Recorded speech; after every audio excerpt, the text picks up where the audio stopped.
السلام عليكم ورحمة الله، ومرحبا بكم في قناة حلويات ومملحات مع صفاء.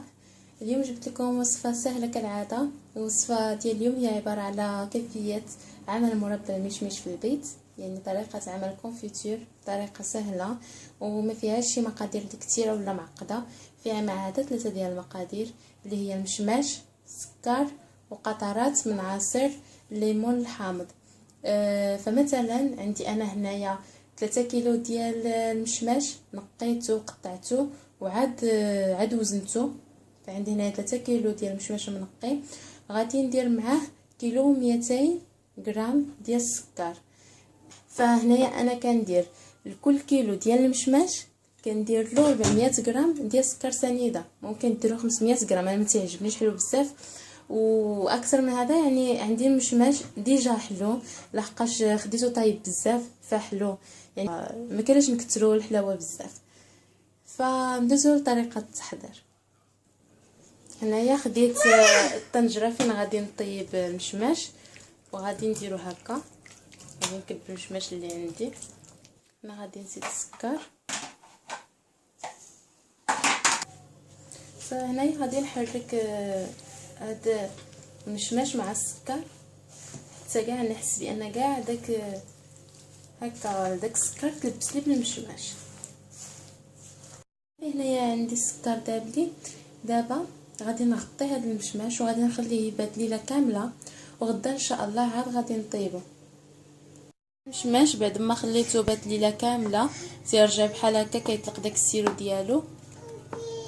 دابا شعلت عليه النار على عافيه متوسطه وغادي نخليه يطيب. دابا كيف يلا غادي يغلى ليه، غادي نحسب ليه تقريبا واحد الساعه الا ربع حتى ساعه. هذيك الشكوشه راه سي نورمال تيديرها، يعني بشويه بشويه غادي تمشي لنا. غادي نبقى هكا كنخلط فيه حتى يعقد لي الخليط اللي عندي ويختار. صافي هنايا عندي الكونفيتور وجد كيرجع هكا خاطر. صافي بنتي يرجع لي بحال هكا. غادي ندوز دابا باش غادي نطحنو واحد شويه. غادي ناخذ هكا طحانه ديال اليد تكون عندها غير هكا. غادي نطحنو غير شي شويه ماشي بزاف. هنايا كنطحنو باش ما يبقاوليش داك التكتلات بزاف، داك المشماش هكا كباين بزاف. صافي انا تنطحنو وانا تنشوف، يعني ما خاصنيش نرجعو جاري يعني في مره، وما خاصنيش عاوتاني نخليه هكا فيه داك الطروفه كبارين. فعلى هادشي كنطحنو هكا واحد شويه. صافي هنايا عندي الكونفيتور ديالي صافي راه واجد. صافي دابا غادي نخليه يبرد حتى يبرد لي تماما. غادي نديرو في قريعات. صافي هنايا الكونفيتور ديالي راه واجد.